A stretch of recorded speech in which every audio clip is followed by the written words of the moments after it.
కరీంనగర్ లో అన్ని రకాల వ్యవసాయ యంత్రాలు లభించే ఒకే ఒక చోటు Excel Agri Solutions Peddapalli bypass road Bommakal Karimnagar ఇప్పుడే సంప్రదించండి. శ్రీరామనవమి వేడుకలు దేశవ్యాప్తంగా అంబరాన్నంటాయి.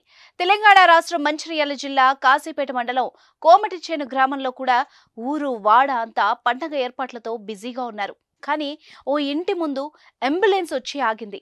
ఓ వివాహిత మహిళను ఇద్దరు వ్యక్తులు అంబులెన్స్ లోకి ఎక్కించారు. హాస్పిటల్ కి తీసుకెళ్లాలా వద్దా అన్న తర్జన భర్జన పడుతున్నారు. ఆ సమయంలో అంబులెన్స్ చుట్టూ తిరుగుతూ 4 ఏళ్ల బాలుడు అక్కడున్న వాళ్ళని అంకుల్ అమ్మ ఏది, నేను అంబులెన్స్ ఎక్కుతా అంటూ అమాయకంగా అడగడం ఇక్కడున్న అందరి చేత కంటతడి పెట్టించింది. ఇంతకీ ఏం జరిగిందో ఇప్పుడు చూద్దాం.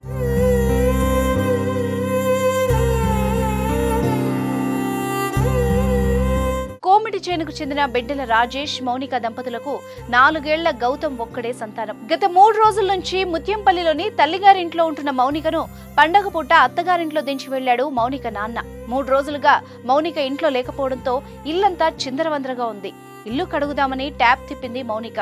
నీళ్లు రాకపోయేసరికి ట్యాంకులో నీళ్లున్నాయో లేదో చూద్దామని ఇంటి ముందు కప్పు రేకులపైకి నిచ్చెన సాయంతో ఎక్కింది. దబ్మని పడిన శబ్దం మాత్రమే 4 ఏళ్ల గౌతమ్కి వినిపించింది. అమ్మ ఎంతసేపటికి కిందికి రాకపోవడంతో పక్కనే ఉన్న దాబాపైకి మెట్ల నుంచి ఎక్కిన గౌతమ్కి అమ్మ రేకులపై పడి కనిపించింది.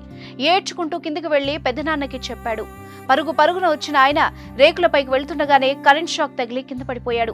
విషయం అర్థం చేసుకున్న స్థానికులు విద్యుత్ సరఫరా నిలిపివేసి రేకులపైకి వెళ్లి చూడగా మౌనిక అచేతనంగా పడి ఉంది. మౌనిక బావ స్వల్ప గాయాలతో బయటపడ్డాడు.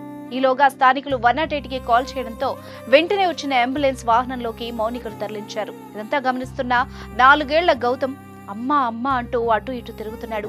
అంబులెన్స్ లో వచ్చిన టెక్నీషియన్స్ పల్స్ చెక్ చేసి సిఆర్పి చేసి మౌనిక ఇక లేదు అని ప్రకటించారు. ఇదంతా జరుగుతుండగానే ఏం జరుగుతుందో తెలియని గౌతమ్ అంబులెన్స్ డ్రైవర్ ని అంకుల్ అమ్మ ఏది, అంబులెన్స్ లోకి నన్ను ఎక్కించు అంటూ వేడుకుంటున్న దృశ్యం అక్కడున్న అందరి చేత కంటతడి పెట్టించింది. పండగ పూట తన ఇంటి దగ్గరే ఉంచుకుంటే బిడ్డ బతికుండేది అని మౌనిక తండ్రి ఏడుస్తున్న తీరు అందరినీ కలిచివేసింది. శ్రీరామనవమి పండగ రోజు అందరి ఇళ్లలో ఆనందం వెళ్లి విరిస్తే ఈ ఇంట మాత్రం విషాదాన్ని నింపింది.